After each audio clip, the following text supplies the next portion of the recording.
පෙක් සෑම්ප් YouTube channel එකත් එකතු වෙලා ඉන්න යාළුවෝ හැමෝම අදත් ආදරෙන් පිළිගන්නවා channel එකට. අද අපි කතා කරන්න බලාපොරොත්තු වෙන මේ දවස්වල හැමෝම හොයන වාහනයක් ගැන. ඒ තමයි Toyota Race එක. මොකද කලින් මේක second hand market එකේ ලක්ෂ 150 ගානකට වගේ තිබුණ වාහනයක් දැන් සාමාන්‍යයෙන් ලක්ෂ 130කට 135කට වගේ ගැනීමේ හැකියාවක් හම්බෙලා තියෙනවා. ඒකත් එක ගොඩක් දෙනෙක් මේ දවස්වල උනන්දු වෙනවා මේ වාහනය ගැන හොයන්න. ඉතින් මේක ගොඩක් options එක්ක එන වාහනයක්, හොඳ පෙනුමක් තියෙන වාහනයක්, compact SUV type වාහනයක්. ඉතින් ඒ නිසා දැන් තියෙන මාකට් එකෙත් එක්ක ඕන කෙනෙක්ට සාමාන්‍යයෙන් මධ්‍යම පාන්තියෙක්ට දරන්න පුළුවන් වාහනයක් කියලා අපිට කියන්න පුළුවන් අමාරුවෙන් හරි. ඉතින් ඒකත් එක්ක මේ වාහනය ගැන උනන්දුව ගොඩක් වැඩි වෙලා තියෙන හැමෝගෙම පොඩි බදු ප්‍රශ්නයක් මේ දවස්වල තියෙනවා මේ වාහනේට. නමුත් මේක විසඳුන ගාමම ගොඩක් අය තවදුරටත් ආනයනය කරයි කියලා හිතන්න පුළුවන් වාහනයක් තමයි මේ Toyota Race එක කියලා කියන්නේ. ඉතින් අපි අද මේ වීඩියෝ එකෙන් කතා කරමු මොන වගේ ඔප්ෂන්ස් ද අපිට මේ වාහනේ ලැබෙන්නේ, මොන වගේ ග්‍රේඩ්ස් ද මේ වාහනේ එන්නේ, ඒ වගේම මේක ජපාන් ඔක්ෂන් එකේ මොන වගේ මුදලකටද මේ දවස්වල අලෙවි වෙන්නේ, ඒකත් එක්ක මේ මුදලට අපි එහෙම මිලදී ගත්තොත් මේක ලංකාවට එනකොට කොච්චර විතර බදු මුදලක් අය වෙයිද, ඒකත් එක්ක අපිට අවසානයේ කොච්චර වගේ වියදමක් මේ වාහනේට දරන්න වෙයිද මිලදී ගන්න කියන එක අපි මේ වීඩියෝ එකෙන් කතා කරමු. ඉතින් වීඩියෝ එක ටිකක් දිග වෙන්න ඉඩ තියෙනවා. ඉතින් දිගටම එකතු වෙලා ඉන්න කියලා ආරාධනා කරනවා. මොකද මේක මම කතා කරන හැමදේම ගොඩක් වැදගත් දේවල් තමයි ඔයගොල්ලන්ට කතා කරන්නේ. ඉතින් වීඩියෝ එකට යන්න කලින් චූටි ඉල්ලීමක් තියෙනවා. ඒ තමයි channel එක subscribe කරලා නැත්නම් දැන්ම subscribe කරන්න. ඒ වගේම වීඩියෝ එකට like එකක් දාන්න, comment එකක් දාන්න, share කරන්න. එතකොට තමයි ඔයගොල්ලෝ වගේ වාහන ගැන හොයන උනන්දු වෙන කට්ටියට මේ වීඩියෝ එක සජෙස්ට් වෙන්නේ. එතකොට තමයි වීඩියෝ එකට රීච් එකක් ඇවිල්ලා මටත් මොටිවේෂන් එකක් ඇති වෙන්නේ ඔයගොල්ලන්ට තවත් මේ වගේ වීඩියෝස් දිගටම ක්‍රියේට් කරන්න. ඉතින් අපි ඉක්මනින්ම වීඩියෝ එකට යමු. right. අපිට බැලුවොත් එහෙම පේනවා මෙතන වාහනේ එක්ස්ටීරියර් එක ඇත්තටම හොඳ එක්ස්ටීරියර් එකක් කියලා කියන්න පුළුවන්. ඉතින් ඉදිරිපස පෙනුම ගත්තොත් එහෙම අපිට මේ වගේ පෙනුමක් තමයි තියෙන්නේ. ඒතර LED headlights බලා ගන්න පුළුවන්. ඒ වගේම fog lights මෙතන අපිට බලා ගන්න පුළුවන්. ඊට පස්සේ daytime running light බලා ගන්න පුළුවන්. grill එක ගත්තත් හොඳ පෙනුමක් තියෙනවා කියලා අපිට කියන්න පුළුවන්. ඉතින් ඉදිරිපස පෙනුම සාමාන්‍යයෙන් හොඳ තත්ත්වයක තියෙන පෙනුමක් කියලා අපිට මේ වාහනේ කියන්න පුළුවන්. side view එක ගත්තොත් ඇත්තටම ගොඩක් ලස්සනයි වාහනේ පෙනුම. මේක two tone color combination එකකින් යන්න පුළුවන් නම් හොඳයි කියන එක තමයි මට කියන්න තියෙන්නේ. මොකද එතකොට ටිකක් අර පෙනුම ටිකක් up market look එකකට එනවා අර monotone එකට වඩා. ඉතින් මිල පොඩ්ඩක් වැඩි වුණත් two tone එකකට යන්න පුළුවන් නම් හොඳයි කියලා මට හිතෙනවා. ඒකත් එක්කම පිටිපස්සේ පෙනුම ගත්තොත් එහෙනම් මම පෞද්ගලිකව මේක කැමති නෑ. ඇත්තටම පොඩ්ඩක් චීප් පෙනුමක් ඇවිල්ලා තියෙනවා පිටිපස්සේ. නමුත් ඕවරෝල් ගත්තොත් එහෙම අපිට ඒක ලොකු කම්ප්ලේන් එකක් කරන්න අමාරුයි. alloy wheel එක ගත්තොත් අපිට 17 inch alloy wheel එකක් හම්බ වෙනවා. මේක හැම grade එකකටම හම්බෙන්නේ නැහැ. හැම variant එකකටම එන්නේ නැහැ. එතකොට 16 inch එකකුත් තියෙනවා, 17 inch එකකුත් තියෙනවා. අපි ඒක ඉදිරියට කතා කරමු. ඉතින් 17 inch alloy wheel එකක් තමයි මෙතන පෙන්눔 කරලා තියෙන්නේ. ඉතින් මේක low profile tire එකක් තියෙන්නේ. ඉතින් හොඳ පෙනුමක් මේ alloy wheel එකේ ලස්සන පෙනුමක් තියෙනවා කියලා අපිට කියන්න පුළුවන්. ඉතින් මම කලින් සඳහන් කරා වගේ මේ daytime running light එක අපිට බලා ගන්න පුළුවන් මෙතන front bumper එකේ. ඒ වගේම LED headlight, LED fog lights උත් අපිට බලා ගැනීමේ හැකියාව මෙතන තියෙනවා. power mirrors with auto retract අපිට මෙතන ලබා දීලා තියෙනවා. ඉතින් ඒකත් හොඳ දෙයක්. ඊට පස්සේ outside door handle with chrome. අතට chrome plated door handles අපිට මෙතන බලා ගන්න පුළුවන්. ඊට පස්සේ LED rear combination lamps මෙතන බලා ගන්න හැකියාව තියෙනවා. එතකොට මෙතන ඇත්තටම section දෙකකට තමයි මේ tail light එක එන්නේ. එතකොට මේ ඩිකි ඩෝ එකත් එක්ක එක කොටසක් ඇරෙන විදිහට තමයි හම්බෙලා තියෙන්නේ. ඇන්ටනා එක ගත්තොත් shark fin එහෙම නැත්නම් shark tail ඇන්ටනා එකක් අපිට බලා ගන්න පුළුවන් මේකෙත්. ඒක හොඳ දෙයක්. ඊට පස්සේ LED headlamps මම කිව්ව විදිහට මේ විදිහට තියෙනවා. ඒ ඩිසයින් එක ටිකක් වෙනස් ඩිසයින් එකක් තියෙන්නේ. අමුතු පෙනුමක් තියෙනවා. ඉතින් ලස්සනයි කියන්න පුළුවන්. ඊට පස්සේ reverse linked rear wiper එකක් අපිට හම්බෙලා තියෙනවා. එතකොට මේකත් එක්ක අපිට rear මම හිතන්නේ ඔයගොල්ලන්ට පේන්නේ නැහැ. මම මේක පෙන්වන්නම්. මෙතන reverse gear එක දැම්මට පස්සේ මේ wiper එක වැඩ කරන විදිහට අපිට එතන option එක ලබා දීලා තියෙනවා. ඉතින් ওই ටික තමයි අපිට එළිය ගැන exterior එක ගැන කතා කරන්න තියෙන්නේ. අපි ඉක්මනින්ම interior එක බලමු. ඒතර interior එක බැලුවොත් එහෙම අපිට මෙතන බලා ගන්න පුළුවන් හොඳ up market look එකක් තියෙන interior එකක්. සෑහෙන පෙනුමක් හම්බෙලා තියෙනවා මේක ඉන්ටීරියර් එකත් එක්ක. හැබැයි මම පෞද්ගලිකව මේක මීටර් පැනල් එකට කැමති නෑ. මොකද ඒක පොඩ්ඩක් ඒක ඇනිමේෂන් පොඩ්ඩක් අර චීප් ලුක් එකක් තියෙන ඇනිමේෂන් එකක් තියෙන්නේ මීටර් පැනල් එකේ. නමුත් එතනින් එහාට අපිට අනිත් දේවල් ගැන කතා කරොත් එහෙම සාමාන්‍යයෙන් හොඳ අප්මාකට් ලුක් එකක් මේ වාහනේට අවිල්ලා තියෙනවා කියලා කියන්න පුළුවන් මේකේ ඉන්ටීරියර් එකත් එක්ක. අපි එතකොට කොටස් වශයෙන් කතා කරන් ගියොත් මේක අපිට පැඩල් ෂිෆ්ටර්ස් ලබා දීලා තියෙනවා. ඒක හොඳ දෙයක්. ඊට පස්සේ ස්මාර්ට් එන්ට්‍රි ෆැසිලිටි එක වගේම පුෂ් ස්ටාර්ට් ඉග්නිෂන් ලබා දීලා තියෙනවා. ඔටෝ එයාර් කන්ඩිෂනර් සිස්ටම් එකක් ලබා දීලා තියෙනවා. මෙතන හැබැයි පොඩ්ඩක් අර ඒ එයාර් කන්ඩිෂනින් සිස්ටම් එක ටිකක් අර ඕල් ෆැෂන් වගේ ගතියකුත් තියෙනවා ටිකක් ගත්තාම. හැබැයි අපේ වැඩේට ප්‍රශ්නයක් නැහැ. මොකද ඒක ලොකු ඩීල් බ්‍රේක් එකක් කියලා අපිට කියන්න බෑ. ඉතින් නොබ්ස් දෙකක් දෙපැත්තේ දීලා තියෙනවා. මේකත් එක්ක අපිට පහසුවෙන් හරි යන ගමන් වුණත් කන්ට්‍රෝල් කරගන්න පුළුවන්. අර ටච් එකකට වඩා ඒක පහසුයි කියලා කියන්න පුළුවන්. ඉතින් ගොඩක් කම්ප්ලෙක්ස් නෑ. නමුත් සෆිෂන්ට් එයාර් කන්ඩිෂනින් සිස්ටම් එකක් අපිට මෙතන හම්බෙලා තියෙනවා කියලා කියන්න පුළුවන්. තව හොඳ දෙයක් තියෙනවා අපිට රියර් USB ports ලබා දීලා තියෙනවා. ඉතින් මේකත් එක්ක පිටිපස්ස යන පොඩි ළමයින්ට හරි එහෙම නැත්නම් පැසෙන්ජර්ස්ලට ඒගොල්ලොන්ගේ devices charge කර ගැනීමේ හැකියාව මේකෙන් හම්බ වෙනවා. මොකද පිටිපස්සට වෙනම USB ports ටිකක් මෙතන අපිට ලබා දීලා තියෙනවා. ඊට අමතරව අපිට usually දකින්න හම්බෙන 60/40 folding එක මේකෙත් බලා ගන්න පුළුවන්. මේකත් එක්ක අපිට ටිකක් මොන හරි දිග දෙයක් වුණත් මෙතන මේ පෙන්눔 කරලා තියෙන විදිහට වාහනේට පටවගෙන යෑමේ හැකියාව මේකෙත් හම්බෙලා තියෙනවා. ඉතින් සීට් දෙක ඉස්සරහට නමලා අපිට 60/40 ස්ප්ලිට් එකෙන් හොඳ ඉඩ කඩක් පිටිපස්සේ බලා ගන්න පුළුවන්. ඉතින් ඒක ගොඩක් ලොකු ඇඩ්වාන්ටේජ් එකක් විදිහට අපිට දකින්න පුළුවන් මේ වාහනේත්. ඉතින් එහාට ගියාම අපිට මේ ඩිජිටල් මීටර් ක්ලස්ටර් එක ගත්තොත් එහෙනම් මෙතන ඩිජිටල් ස්පීඩෝමීටර් එකක් වගේම මෙතන ඩිස්ප්ලේ එකක් බලා ගන්න පුළුවන්. මේකේ ඇනිමේෂන් ගැන නම් මම එච්චරම පැහැදීමක් නැහැ. මොකද ඒක පොඩ්ඩක් චීප් ගතියක් පේනවා ඒක ඇනිමේෂන් එක. නමුත් ලොකු ගැටලුවක් නැහැ. සාමාන්‍ය තත්ත්වයක තියෙනවා. ඉතින් ඕක තමයි අපිට මෙතන ඉන්ටීරියර් ගැන මේ පැත්තෙන් කතා කරන්න තියෙන්නේ. ඊට පස්සේ ට්‍රංක් ස්පේස් එක ගත්තොත් හොඳ ට්‍රංක් ස්පේස් එකක් අපිට බලා ගන්න පුළුවන්. මේකේ ලෙවල්ස් කීපයකට ඒකේ බූට් ෆ්ලෝ එක කඩා ගන්නත් පුළුවන්. ඉතින් ඒකත් එක්ක අපිට ඇඩ්ජස්ටබල් ස්පේස් එකක් එතන හම්බෙලා තියෙනවා. කන්සෝල් ඉනර් ට්‍රේ එකක් අපිට තියෙනවා. ඒකෙත් මොන හරි කී එකක් වගේ මේ වගේ තියාගෙන යන්න පුළුවන්. එතනින් එහාට ගියාම අපිට ග්ලව් බොක්ස් එක තියෙනවා. ඒකෙත් සෆිෂන්ට් ස්ටෝරේජ් එකක් තියෙනවා. ඒකේ අපිට මොන හරි දෙයක් දාගෙන යන්න පුළුවන්. අපේ ඩොකියුමන්ට්ස් වගේ. ඊට පස්සේ කප් හෝල්ඩර්ස් මේකේ ටිකක් අමුතු විදිහකට ඇවිල්ලා තියෙන්නේ. ඒක අර මේ AC වෙන්ට් එකත් එක්කම වගේ තමයි ඇවිල්ලා තියෙන්නේ. එළියට පොඩ්ඩක් අර පොප් අප් කප් හෝල්ඩර් එකක් විදිහට ඒක ප්‍රෙස් කරලා එළියට ගන්න එකක් තමයි තියෙන්නේ. ඉතින් මේකෙදි ඇත්තටම හොඳකුත් තියෙනවා සහ නරකකුත් දෙපැත්තක්ම මම දකිනවා. මොකද ටිකක් පොඩ්ඩක් මේක පොඩි චීප් ගතියකුත් පේනවා. නමුත් මේකේ කප් එකක් අපි හෝල් කරාට පස්සේ අපිට AC එකත් එක්ක ඒකේ මොන හරි ඩ්‍රින්ක් එකක් තියෙනවා නම් ඒක කූල් කරගන්න වගේ හැකියාවකුත් තියෙනවා. ඉතින් ඒක ගැන හිතලා තමයි මම හිතන්නේ මේක හදලා තියෙන්නේ. ඉතින් ඒක හොඳ දෙයක්. ඊට පස්සේ අපිට සෙන්ටර් කන්සෝල් බොක්ස් එකක් තියෙනවා. එතනත් මොන හරි මේ වගේ ස්ටෝර් කරගන්න පුළුවන් අපිට. ඊට පස්සේ සෙන්ටර් කන්සෝල් පොකට්ස් තියෙනවා දෙපැත්තෙම driver side and passenger side. ඉතින් මේකේ අපිට මොන හරි අපේ ෂේඩ්ස් වගේ දේවල් දාගන්න පුළුවන්. ඒකත් හොඳ දෙයක්. එතනින් එහාට ගියාම අපිට මේ පැසෙන්ජර් සීට් එකේ යට අන්ඩර් ට්‍රේ එකක් තියෙනවා. එතනත් ස්ටෝරේජ් එකක් හම්බ වෙනවා. ඉතින් ස්ටෝරේජ් ගත්තාම චූටි ස්ටෝරේජ් මේ වාහනේ හැමතැනම බලා ගන්න පුළුවන්. ඉතින් ඒක ගොඩක් හොඳයි. අපිට ගොඩක් දේවල් වාහනේ පහසුවෙන් රැගෙන යෑමේ හැකියාව තියෙනවා. ඊට පස්සේ ෆ්‍රන්ට් කන්සෝල් ට්‍රේ එක තියෙනවා. අපිට ෆෝන් එක වගේ තියාගන්න පුළුවන් මෙතන. එතන LED ලයිට් අප් කරලත් තියෙනවා. එතකොට අපිට පහසුවෙන් එතන බලා ගැනීමේ හැකියාව තියෙනවා. ඊට පස්සේ අපිට ඩෝ බින්ස් ගත්තොත් ෆ්‍රන්ට් ඩෝ පොකට් එක සහ බොටල් හෝල්ඩර්ස් එතන හම්බ වෙනවා. ඉතින් මෙතන ස්ටෝරේජ් වයිස් ගත්තොත් එහෙම අපිට සෑහෙන හොඳ ස්ටෝරේජ් ඔප්ෂන්ස් ටිකක් මේ වාහනේ ලබා දීලා තියෙනවා කියලා අපිට සඳහන් කරන්න පුළුවන්. ඊට පස්සේ සීට්ස් ගත්තොත් එහෙම මෙතන අපිට සෙමි ලෙදර් සීට්ස් තමයි හම්බෙන්නේ. ඉතින් ඒක හොඳයි මේ ලංකාව වගේ රටකට. මොකද ෆුල් ලෙදර් සීට්ස් ගත්තොත් එහෙම මෙතන පොඩ්ඩක් අර රත් වෙන ගතිය වැඩි. ඒ නිසා පොඩ්ඩක් මෙතන සෙමි ලෙදර් වගේ යන එක ෆැබ්‍රික් එකත් එක්ක යන එක හොඳයි කියලා කියන්න පුළුවන් ලංකාව වගේ රටකට. ඉතින් මේකත් එක්ක බැලුවහම අපිට ඉන්ටීරියර් එක ගැන ලොකු කම්ප්ලේන්ට්ස් නැහැ. හොඳ තත්ත්වයක තියෙන අප් මාකට් ෆීලින් එකක් තියෙන ඉන්ටීරියර් එකක් කියලා කියන්න පුළුවන් සමහර දේවල් අරුණම. performance අතින් ගත්තාම මෙතන අපිට CVT transmission එකක් හම්බෙන්නේ මේකේ. ඒ වගේම rear fire link with stabilizers. එතකොට stabilization හොඳට තියෙන වාහනයක් මේක. එන්ජින් එක ගත්තොත් එහෙම මේකේ turbo charge එන්ජින් එකක් හම්බෙන්නේ අපිට 1000cc. ඒ වගේම අපිට 1200 hybrid version එකකුත් බලා ගන්න පුළුවන් මේ වාහනේ. මෙතන සඳහන් කරලා නැහැ ඒක.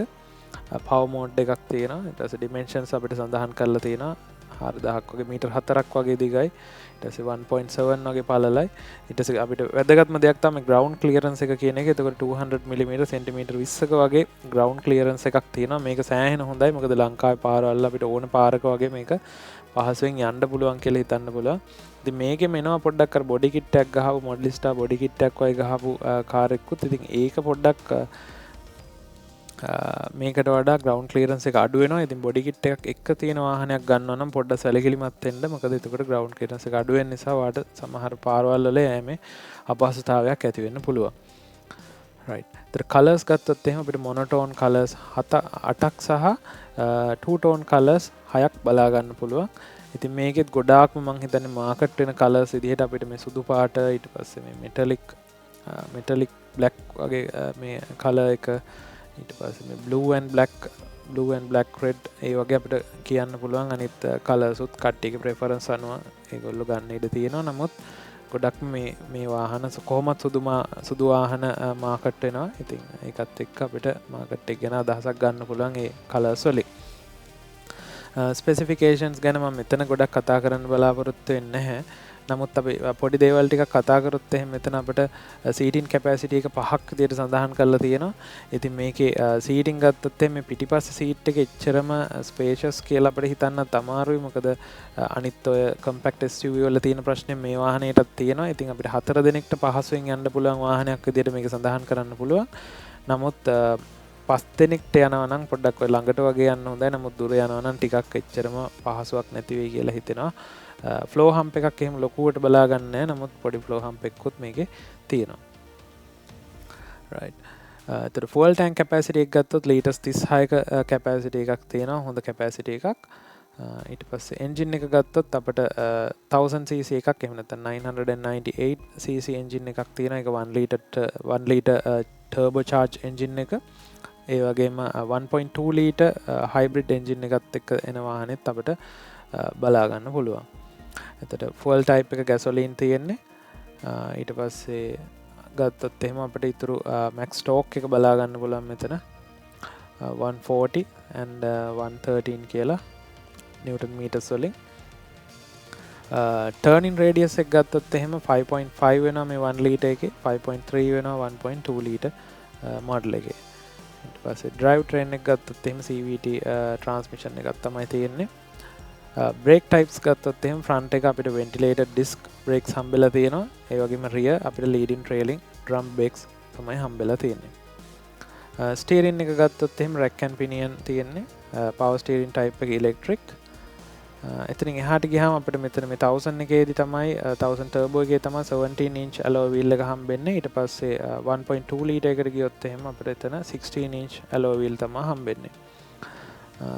අනිත් දේවල් ගැන කතා කරොත් අපිට ගොඩක් දුරට සමාන ඔප්ෂන්ස් තමයි හම්බෙන්නේ. ඉතින් සීට් කවර්ස් ගත්තොත් එහෙම 1 ලීටර් එකේදී තමයි අපිට ෆැබ්‍රික් ප්ලස් ලෙදර් එක හම්බෙන්නේ. අනිත් එකේදී ෆැබ්‍රික් විතරයි අපිට හම්බෙන්නේ. ස්ටියරින් ස්විචස් ගත්තොත් එහෙම power mode, multi display, auto, paddle shifts ඒ ටික හම්බෙන්නේ අපිට 1 ලීටර් මොඩල් එකට. බට් 1.2 ලීටර් එකේ අපිට පැඩල් ෂිෆ්ටර්ස් වගේ බලා ගන්න හම්බෙන්නේ නැහැ. ඉතින් ওই ටික තමයි අපිට මේ වාහනය ගැන මෙතන කතා කරන්න තියෙන්නේ. අපිට තව විස්තර ටිකක් තියෙනවා මං ගාව. ඒ ටික අපි ඊළඟට කතා කරමු. ඕකේ.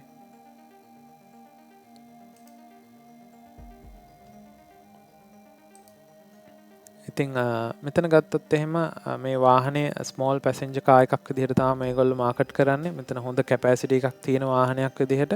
ඒ වගේම මෙතන හොඳ පර්ෆෝමන්ස් එකක් තියෙන වාහනයක් විදිහට තමයි මේගොල්ලෝ මේක මාකට් කරන්නේ. මෙතන ඇඩැප්ටිව් ක්‍රූස් කන්ට්‍රෝල්, ඒ වගේම ඕල් ස්පීඩ් ට්‍රැකින් තුත් එක්ක තියෙන ක්‍රූස් කන්ට්‍රෝල් එකක්. ඒ වගේම ස්මාර්ට් පැනරෝමික් පාකින් ඇසිස් සිස්ටම් එකක්. මෙතන මේක හැම එකටම හම්බෙන්නේ නැහැ. නමුත් ඔටෝ පාකින් ඔප්ෂන් එකක් සමහර මොඩල්ස් වල අපිට මේකේ බලා ගැනීමේ හැකියාවක් තියෙනවා. ඒ වගේම ගත්තොත් එහෙනම් මෙතන ලෙන්ත් එක ගත්තොත් මීටර්ස් 4ක් වගේ තියෙන. ඒකත් එක්ක මේක ඕන තැනක අපිට හොඳට කන්ට්‍රෝල් කරන්න පුළුවන්. කම්පැක්ට් වාහනයක් විදිහට දකින්න පුළුවන්. එතනින් එහාට ගියාම අපිට මේකේ වාහනයේ හිස්ටරි එක ගැන චුට්ටක් කතා කරොත් එහෙනම් මේක ඩයිහට්සුලා ක්‍රියේට් කරපු වාහනයක්. කම්පැක්ට් ඒගොල්ලෝගේ ෆස්ට් කම්පැක්ට් කාර් එක ඒගොල්ලෝ හදපු. ඉතින් මේක Toyota රීබැච් version එකක් විදිහට තමයි මේ Toyota Race කියන එක එන්නේ. ඉතින් ජැපනිස් ඩොමෙස්ටික් මාකට් එකෙත් මාකට් එකක් තියෙන වාහනයක්. මෙතනින් ගත්තාම මේගොල්ලොන්ගේ ගෝල් එක තමයි මේ රියලයිස් කරන්න outstanding levels of driving performance, luxury, safety and peace of mind කියන එක. ඉතින් මේගොල්ලෝ හොඳ performance එකක් දෙන්න, luxury feeling එකක් දෙන්න තමයි මේ වාහනෙන් try කරලා තියෙන්නේ හොඳ safety එකක් එක්ක. එතකොට අපි ගත්තොත් එහෙම 17 inch alloy wheel තමයි අපිට Z එකේදී හම්බෙන්නේ, අනිත් එකේදී 16 inch තමයි අපිට හම්බෙන්නේ. luggage capacity එක ගැන අපි කතා කරා. ඊට පස්සේ අපි එතනින් ගත්තාම මෙතන riding comfort එක ගැන කතා කරා. හොඳ comfortable ride එකක් අපිට මේකේ ගන්න පුළුවන් කියලා මේකේ තියෙන suspension system එකත් එක්ක. එතනින් එහාට ගියාම අපිට improved transmission efficiency එකක් මේගොල්ලෝ දීලා තියෙනවා. මේකත් එක්ක අපිට හොඳ performance එකක් වගේම හොඳ fuel economy එකක් බලා ගන්න පුළුවන් මේ වාහනේ. එතකොට ඒ වගේම අර performance එකත් එක්ක අපිට ගොඩක් high speed වලදී එච්චරම සද්දයක් නැතුව වාහනේ අර cabin noise එක අඩුවෙන් හොඳ performance එකක් ගන්න පුළුවන් වාහනයක් විදිහට මේගොල්ලෝ සඳහන් කරලා තියෙනවා. ඉතින් ඊට අමතරව safety options ගත්තොත් එහෙනම් මේගොල්ලෝ crash avoidance braking function එක දීලා තියෙනවා. ඊට පස්සේ මෙතනදී අතරම මේගොල්ලෝ pedestrianලා සහ vehicles කියන options දෙකම දීලා තියෙනවා. එතකොට මිනිස්සෙක් හැප්පෙන්න ගියත් වාහනයක් හැප්පෙන්න ගියත් මේගොල්ලෝ ඒක avoid කරන්න attempt එකක් ගන්නවා මේගොල්ලෝගේ safety system එකෙන්. ඊට අමතරව erroneous start prevention function එක තියෙනවා. මේකෙදි වෙන්නේ මේගොල්ලෝ මොකක් හරි අපි වාහනේ නවත්තලා තියලා ඉස්සරහට හරි පස්සට හරි එකපාර ගන්න හැදුවොත් එහෙම brake එක කියලා accelerator එක පෑගුවොත් එහෙම මේගොල්ලෝ ටක් ගාලා ඒක avoid කරලා දෙනවා අපිට crash එකක් වෙන්නේ නැතුව. ඉතින් ඒකත් හොඳ option එකක් විදිහට අපිට දකින්න පුළුවන් මේ වාහනේ. එතකොට මෙතන අර adaptive cruise control එකේ ගත්තොත් එහෙම adaptive cruise control එකේ අර මේ vehicle hold function එකක් නැහැ. ඒකත් එක්ක වාහනේ නතර වුණොත් එහෙම අපි brake එක පාගලා වාහනේ නවත්ත ගන්න ඕනේ. එහෙම නැත්නම් එහෙම vehicle hold එක තප්පර 2-3කින් ටක් ගාලා cancel වෙලා යනවා. ඒතට ඒක ඒගොල්ලෝ සඳහන් කරලා තියෙනවා. ඊට පස්සේ දැන් මම කලින් කිව්වා වගේ Z grade එකට තමයි අපිට 17 inch එක හම්බෙන්නේ. නමුත් GX S and X grades වලට අපිට 16 inch alloy wheel එක තමයි බලා ගන්න පුළුවන්කම තියෙන්නේ. right. එතකොට manufacturer suggest කරපු retail price ටික Japan auction එකේ ගත්තොත් එහෙනම් මේ වගේ තමයි තියෙන්නේ. එතකොට මේකේ XG Z කියන grades වලින් අපිට බලා ගන්න පුළුවන්. මේකේ Z තමයි highest grade එක. එතකොට X එකේ XS කියලා එක්කුත් එනවා. එතකොට මේකෙත් front wheel drive, four wheel drive විදියට මේ variations දෙකක් අපිට බලා ගන්න පුළුවන් මේ හැම grade එකේම. එතකොට මේකේ Z එකේ four wheel drive එක තමයි ඇත්තටම price එකකින් වැඩිම. හැබැයි ඒක auction එකට යනකොට මේකේ කතාව වෙනස් වෙනවා. demand එකත් එක්ක සමහරලාට front wheel drive එක අපිට four wheel drive එකට වඩා මිල වැඩි වෙනවා auction එකෙන් අපි මිල දී ගන්න යනකොට. ඉතින් මේ වගේ මිලක් තමයි තියෙන්නේ ජපනීස් yen වලින්. ඉතින් මේක රුපියල් වලින් ගත්තොත් අපි සාමාන්‍ය රුපියල් දෙකක් වගේ කියලා හිතුවොත් එහෙනම් මේක සාමාන්‍ය අපි මෙතන yen ලක්ෂ 23ක් කියලා හිතුවොත් සාමාන්‍ය රුපියල් ලක්ෂ 46ක් වගේ කියලා කියන්න පුළුවන් මේ Z එකේ top grade එකක්. ඉතින් ඔය වගේ මිල ගණන් තමයි තියෙන්නේ. මම මේ ටික කියවන්න යන්නේ නැහැ. ඉතින් ඔයගොල්ලෝ බලන්න මේක. ඊට පස්සේ vehicle outline එක ගැන අපි කතා කරා මේ ටික. grill එක, headlights, sequential turn lights මේගොල්ලෝ දීලා තියෙනවා. ඒක ගොඩක් හොඳ දෙයක්. ඊට පස්සේ ඒගොල්ලෝ මේ අලුත් කලර් එකක් ඩෙවලොප් කරලා තියෙනවා. newly developed turquoise blue නිකා metallic කියන එක. ඉතින් මේකත් එක්ක මේගොල්ලෝගේ wide range එකක් තියෙනවා colors අපිට select කරගන්න. ඊට පස්සේ මේකේ instrument panel එක design කරලා තියෙනවා කියලා කියනවා. ඒගොල්ලෝ outstanding field of view එකක් හම්බෙන විදිහට. Front seats, the angle of the side support sections have been raised කියලා තියෙනවා. ඒ කියන්නේ අර seat වල තියෙන angle එක ඉස්සරහා side support එකේ angle එක adjust කරලා තියෙනවා. මේකත් එක්ක අර හොඳ seating support එකක් මේකෙන් ඒගොල්ලෝ අරන් දෙන්න try කරලා තියෙනවා. ඊට අමතරව ගත්තොත් එහෙම මේකේ feature plating and red accents in various locations කියලා තියෙනවා. ඒතකොට මේක ඇත්තටම ඔය සඳහන් කරලා තියෙන සීට් වල එහෙම වටේට යන රතු පාට ඉරක් ඒ වගේ අර අපිට තැන තැන බලා ගන්න පුළුවන්. මේකත් එක්ක පොඩි අර luxury feeling එකක් මේගොල්ලෝ ඒකෙන් දෙන්න try කරලා තියෙනවා. ඔයාලා බැලුවොත් මෙතන පෙනේ මෙන්න මේ වගේ red plating එකක් යනවා. ඒකත් එක්ක මෙතන වගේ අපිට බලා ගන්න පුළුවන් පොඩි luxury feeling එකක් අරන් දෙන්න try කරලා තියෙනවා එතන.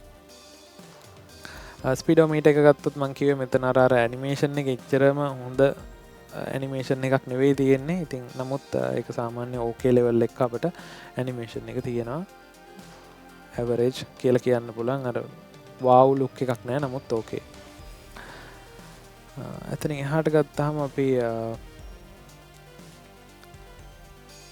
මූවබල් ඩෙක් බෝඩ් එකක් තියෙනවා. ඩිකි ස්පේස් එක ගත්තොත් එහෙනම් මේකේ ඩෙක් එක අපිට ලෙවල්ස් කීප එක ඇඩ්ජස්ට් කරගන්න පුළුවන්. මේකත් එක්ක අපිට මේකේ බූට් කැපැසිටි එක ඇඩ්ජස්ට් කරගැනීමේ හැකියාවක් ඒගොල්ලෝ දීලා තියෙනවා ලෝ පොසිෂන් එක and හයි පොසිෂන් එක විදිහට. ඊට පස්සේ ඩිස්ටන්ස් එක ගත්තොත් එහෙම ඉස්සරහා සීට් වලයි පිටිපස්සේ සීට් වලයි අතර එතන අපිට මිලිමීටර්ස් 900ක ඩිස්ටන්ස් එකක් බලා ගන්න පුළුවන්. සෙන්ටිමීටර් 90ක හොඳ ලෙග් ස්පේස් එකක් කියලා අපිට කියන්න පුළුවන්. පිටිපස්සේට පහසෙන් වාඩි වෙලා යන්න පුළුවන් තරම් ලෙග් ස්පේස් එකක් සහ අපිට හෙඩ් රූම් එකකුත් මේකේ තියෙනවා කියලා සඳහන් කරන්න පුළුවන්. ඒකත් එක්ක කම්ෆර්ටබල් රයිඩින් එක්ස්පීරියන්ස් එකක් පැසෙන්ජර්ස්ලාට ගන්න පුළුවන්. මේකේ බොඩි එක ගත්තොත් මේගොල්ලෝ ස්පෙෂලි ඩිසයින් කරපු ඔප්ටිමයිස් බොඩි එකක් තියෙනවා කියලා තමයි කියන්නේ. මේකත් එක්ක බොඩි එක රිජිඩ් හොඳ බොඩි එකක්. ඉතින් ඒ නිසා ස්ටේබල් ඒ වගේම වෙහිකල් බිහේවියර් එක මේ වාහනේ උසත් එක්කත් හොඳ කන්ට්‍රෝල් එකක් එක්ක තියෙන බොඩි එකක් කියලා ඒගොල්ලෝ සඳහන් කරලා තියෙනවා. සස්පෙන්ෂන් ගත්තොත් එහෙම අපිට MacPherson struts තමයි අපිට මේ ෆ්‍රන්ට් සස්පෙන්ෂන් විදියට හම්බෙන්නේ. ඒ වගේම බෑක් එක ගත්තොත් එහෙම torsion beams තමයි අපිට දීලා තියෙන්නේ. එතකොට මේකත් එක්ක අපිට හොඳ ස්ටේබල් රයිඩ් එකක් මේගොල්ලෝ අර කලින් කිව්වා වගේ අපිට ලබා ගැනීම හැකියාව තියෙනවා. ඉතින් පවර් ට්‍රේන් එක ගැන කතා කරොත් එහෙනම් මේක 1 ලීටර් ටර්බෝ එන්ජින් එකක් එන්නේ. මේකත් එක්ක මේ DCVT ට්‍රාන්ස්මිෂන් එකක් එනවා. ඉතින් පවර් ට්‍රේන් එක හොඳ මට හිතෙන්නේ මේකේ 1 ලීටර් ටර්බෝ එකේ හයිබ්‍රිඩ් එකට සාපේක්ෂව බැලුවාම නමුත් ඒක ඔයගොල්ලෝගේ choice එක අනුව ඔයගොල්ලන්ට select කරගන්න පුළුවන්. එතකොට මේකේ 1 ලීටර් ටර්බෝ එකේ මේගොල්ලෝ සාමාන්‍යයෙන් 1500cc එන්ජින් එකක ෆීලින් එක දෙන්න try කරනවා කියන එක තමයි මෙතන සඳහන් කරලා තියෙන්නේ. ඊට පස්සේ two wheel drive models achieve 18.6 kilometers per liter කියලා තියෙනවා. එතකොට මේකේ fuel efficiency එක ගත්තොත් එහෙම two wheel drive එකේ අපිට ලීටරයට කිලෝමීටර් 18ක් 19ක් වගේ බලා ගැනීමේ හැකියාවක් තියෙනවා. ඒ වගේම four wheel drive එකේ එහෙම නැත්නම් all wheel drive එකේ අපිට ලීටරයට කිලෝමීටර් 17.4ක වගේ fuel efficiency එකක් හොඳ fuel efficiency එකක් බලා ගන්න පුළුවන්. එතකොට මේක hybrid model එක නෙවුණත් අපිට සාමාන්‍යයෙන් හොඳ fuel efficiency එකක් කියලා කියන්න පුළුවන් මේ ලීටරයට කිලෝමීටර් 18ක් 19ක් කියන එක. ඊට පස්සේ අපි ආපහු safety options ගැන ටිකක් ආපහු highlight කරොත් එහෙනම් මොකද safety options කියන එක තමයි මේ දවස්වල හැමෝම top priority එකට ගන්න වාහනේ අනිත් හැම දෙයකටම මෙහා පැත්තෙන්. එතකොට මෙතන adaptive cruise control ඒ වගේම smart panoramic parking voice and image guidance එකත් එක්ක හම්බෙනවා අපිට ඒක. ඊට පස්සේ collision warnings function එක හැප්පෙන්න යනවා නම් warning එකක් දෙනවා. ඊට පස්සේ crash avoidance braking system එකක් අපිට ලබා දීලා තියෙනවා. ඒක passengers ලට වගේම තවත් වාහනත් එක්ක හැප්පෙන්න යන ඒවට. එතකොට passengers ලනේ pedestrians ලත් එක්ක. එතකොට ඊට පස්සේ අපිට erroneous start prevention එක ලැබලා දීලා තියෙනවා. එතකොට අපි මොන හරි නවත්තන් ඉඳලා එකපාරට රේස් කරලා යන්න ගියොත් එහෙම හැප්පෙන්න ගියොත් ඒක නවත්ත ගන්න පිටිපස්සට රිවර්ස් එකක් වගේ දැම්මොත් එහෙම එතකොට ඒක හදිසියෙ බ්‍රේක් එක කියලා ඇක්සලරේටර් එක පෑගුවොත් වාහනේ නවත්තලා අපිට සපෝට් එකක් එතන ලබා දීලා තියෙනවා. ඉතින් ඩිස්ප්ලේ එක ගත්තොත් එහෙම මේකේ අපිට හම්බෙන්නේ 9 inch ඩිස්ප්ලේ එකක්. හොඳ ඩිස්ප්ලේ එකක් කියලා කියන්න පුළුවන්. ඉතින් මේක ස්මාර්ට් ඩිවයිස් ලින්ක් එක වගේම Apple CarPlay සපෝට් කරනවා. ඉතින් ඔයාලගේ මොබයිල් ෆෝන් seamlessly connect කරගෙන මේකේ infotainment system එකත් එක්ක connect වෙලා ඔයාලගේ entertainment purpose and ඔයාලගේ communication purpose වලට මේක use කරන්න පුළුවන්. two tone color schemes මේකේ හම්බෙන optional විදියට Z grade එකේ. ඉතින් අපිට two tone color combination අර කලින් පෙන්වූ options වලින් අපිට ලබා ගැනීමේ හැකියාවක් තියෙනවා. ඉතින් අපි ඉක්මනින්ම බලමු දැන් වාහනේ මොන වගේ බදු මුදලක් දාය වෙන්නේ කියලා ලංකාවට එනකොට. මේක තමයි මම දන්නවා ගොඩක් කට්ටිය ඔයගොල්ලෝ බලාගෙන ඉන්න දෙයක් තමයි මේ වාහනේ බදු මුදල කියන එක. මොකද හැමෝම කැමති මේ බදු මුදල ගැන දැනගන්න. ගොඩක් තැන්වල අපිට බලා ගන්න හම්බෙන්නේ නැති නිසා. ඉතින් අපි බලමු මේක Toyota Race එක ගත්තොත් මේකේ variation කීපයක් තියෙනවා අපිට. දැන් මේ Toyota Race A200A කියන්නේ 1000cc වාහනේ. එතකොට 1000cc පෙට්‍රල් වාහනයට අපිට සාමාන්‍යයෙන් ලක්ෂ 47.74 1000ක් වගේ ටැක්ස් එකක් අය වෙනවා. එතකොට මේක ජැපනීස් යෙන් වලින් ගත්තාම මේ ජැපනීස් යෙන් එක රුපියල් 2කට කියලා ඇසියුම් කරලා තමයි මේ ටැක්ස් එක කැල්කියුලේට් කරලා තියෙන්නේ. නමුත් මේක ජැපනීස් යෙන් එක වැඩි වෙනවත් එක්ක මෙතන වෙනසක් සිද්ධ වෙන්න ඉඩ තියෙනවා. ඉතින් අපි පොඩි වෙනසකටත් මෙතන ඉඩ තියාගන්න ඕන. ඊට පස්සේ Toyota Race A210A 4 wheel වාහනේ තියෙනවා. මේකත් 1000cc. එතකොට 4 wheel වාහනේ අපිට ටැක්ස් එක $149,86,000ක් නියලි $150,000ක් වගේ කියලා කියන්න පුළුවන්. එතකොට Toyota Race එකේම A201A Z grade කියන එක. එතකොට මේක ඇවිල්ලා ඇත්තටම 1200 පෙට්‍රල් වාහනේ. එතකොට මේ වාහනේ ගත්තාම $173,25,000ක වගේ ටැක්ස් එකක් ආවෙනවා. ලොකු ටැක්ස් එකක්. ඉතින් මේ වාහනේ කට්ටිය ගෙයි කියලා හිතන්න අමාරුයි අපිට මේ 1200 variant එක මේ පෙට්‍රල් version එක. ඉතින් මේ වාහනේ ගෙනාවොතින් අපිට ලොකු ටැක්ස් එකක් වදින නිසා ලොකු වාසියක් නැතුව යනවා. අපි අඩුවට වාහනයක් ගන්න බලනවා. ඊට පස්සේ මේ ගොඩක්ම මාකට් වෙයි කියලා හිතන වාහනේ තමයි මේ 202A කියන්නේ Toyota Race එකේ හයිබ්‍රිඩ් එක. ඉතින් මේ හයිබ්‍රිඩ් එකට වදින්නේ $160ක වගේ ටැක්ස් එකක්. නමුත් මේ දවස්වල ඒ ප්‍රශ්නෙත් එක්ක මේ වාහනේ මේ හයිබ්‍රිඩ් එකක් නෙවෙයිද කියන එක තමා මේ කතිකාවතක් ඇති වෙලා තියෙන්නේ. ඒකත් එක්ක මේ වාහනවල පොඩි ගැටලුවක් තියෙනවා ක්ලියර් කරගන්න. නමුත් මේක ඉක්මනින් විසඳලා දෙයි කියලා හිතනවා අපි පවතින රජයෙන්. ඉතින් ඒකත් එක්ක අපිට මේ වගේ මුදලකට මේක හයිබ්‍රිඩ් විදියට සැලකුවොත් අපිට ටැක්ස් එක සාමාන්‍යයෙන් $160ක් වගේ වෙයි කියලා කියන්න පුළුවන් ලංකාවේ මාකට් එකේ. right මං හිතනවා දැන් ඔයගොල්ලන්ට හොඳ අදහසක් එන්න ඇති කියලා මේකේ ටැක්ස් සම්බන්ධයෙන්. ඉතින් අපි ඉක්මනින්ම යමු ඔක්ෂන් එකට. ඔක්ෂන් එකට ගිහිල්ලා බලමු මේ Toyota Race එක මොන වගේ මුදලකටද මේ දවස්වල අලෙවි වෙන්නේ කියලා ජපනීස් ඔක්ෂන් එකේ. එතකොට මම මෙතන Toyota Race එක ෆිල්ටර් කරගෙන තියෙනවා. එතකොට 2023 ඉඳලා 2025 වෙනකම් වාහන ටික තමයි මම ෆිල්ටර් කරගෙන තියෙන්නේ. ඉතින් ඔයාලට බලුවොත් මෙතන බලා ගන්න පුළුවන් වාහන ගණනාවක් තියෙනවා. ඉතින් අපි වාහන කීපයක් බලාගෙන යමු මේකේ තියෙන විදිහට. ඉතින් මේ 1200 එක අපි හයිබ්‍රිඩ් එක බලමු කමන්නේ. මේක මම හිතන්නේ මේ A200 කියන එක නෙවෙයි අපි බලන්න ඕනේ. A202A කියන එක තමයි බලන්න ඕනේ. මොකද මම ආපහු පෙන්නන්නම් ඔයාලට එකින් එකට අපි බලාගෙන යමු. එතකොට Toyota Race hybrid කියන එක මේ A202A කියන එක තමයි hybrid එක. ඉතින් අපි hybrid එක මුලින්ම බලමු මොන වගේ මුදලක්ද වෙන්නේ කියලා. එතකොට අපි මෙතන search කරමු A202A කියන එක. එතකොට ඒකත් එක්ක අපිට මිල ගණන් ටික බලා ගන්න පුළුවන් මේ විදිහට. එතකොට මේ 4/6 වෙනිදා අලෙවි වෙච්ච වාහනයක් අපිට මෙතන බලා ගන්න පුළුවන්.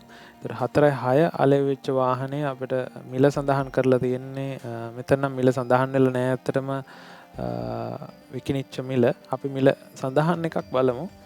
එතකොට මෙන්න මේ වාහනේ බැලුවොත් එහෙම කළු පාට වාහනයක් ඔයාලට බලන්න පුළුවන්. 2024 මයිලේජ් එක 0 මයිලේජ් S grade එකක්. ඒ කියන්නේ brand new condition තියෙනවා.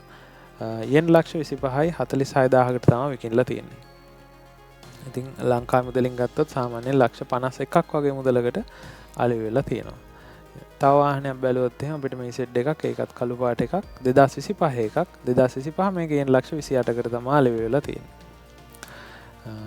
ඊට පස්සේ මේ වාහනේ බැලුවොත් එහෙනම් මේකත් 2025. ඉතින් මේක 1200cc hybrid වාහනේ. මේක yen 23,50කට අලෙවි වෙලා තියෙන. ඉතින් බලන්න මේක දැන් මේක මේ ස්ටොක් වාහනයක්. නමුත් මේක ඔක්ෂන් එකෙන් ගියපු වාහනයක්. එතකොට මෙතන මිල වෙනසක් තියෙනවානේ.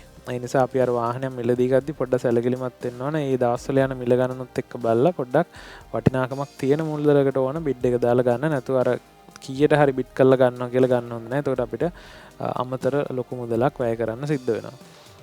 ඉතින් ඒ ගැන පොඩ්ඩක් සැලකිලිමත් වෙන්න.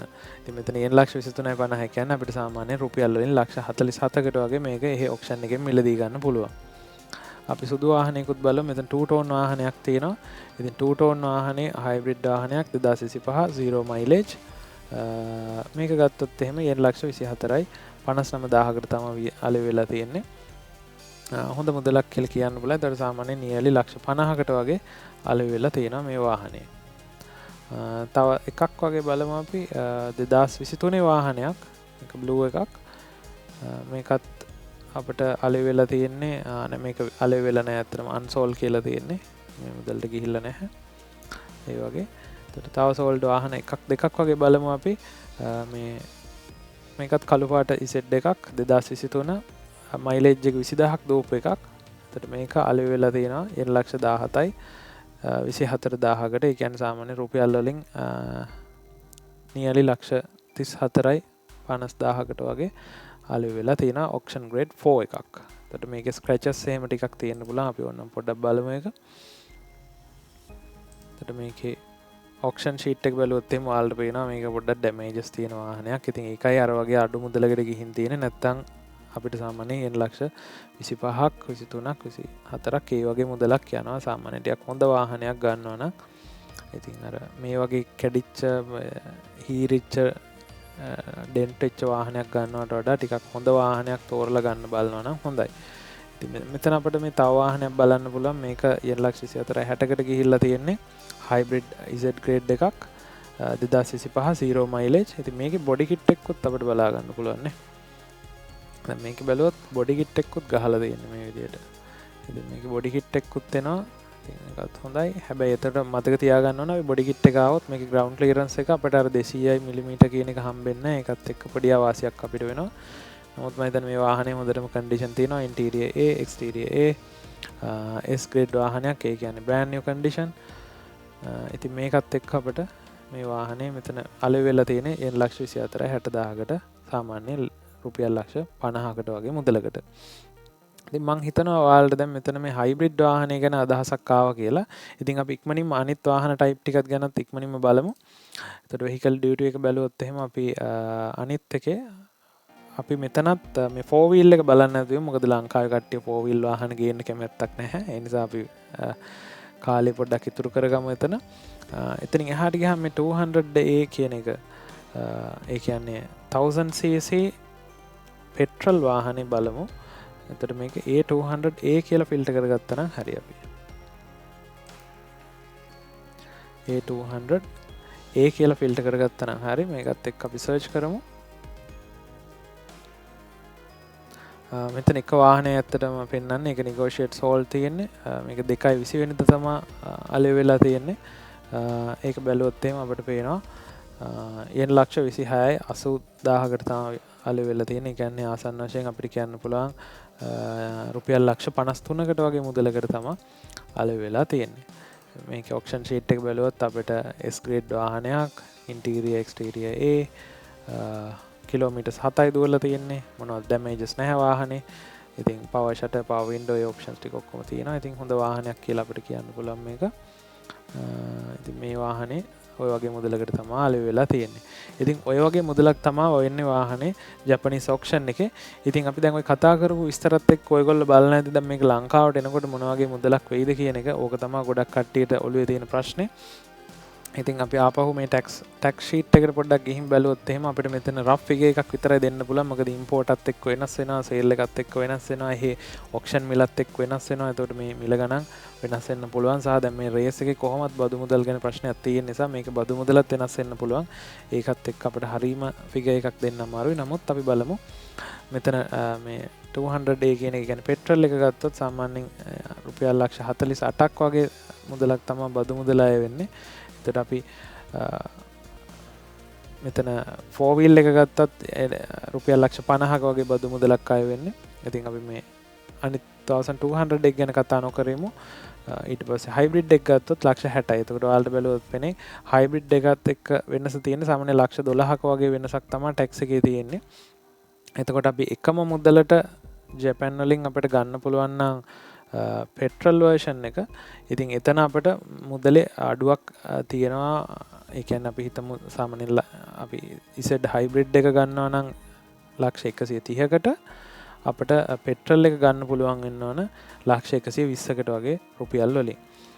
මොකද එතන බදු වෙනසක් තියෙනවා.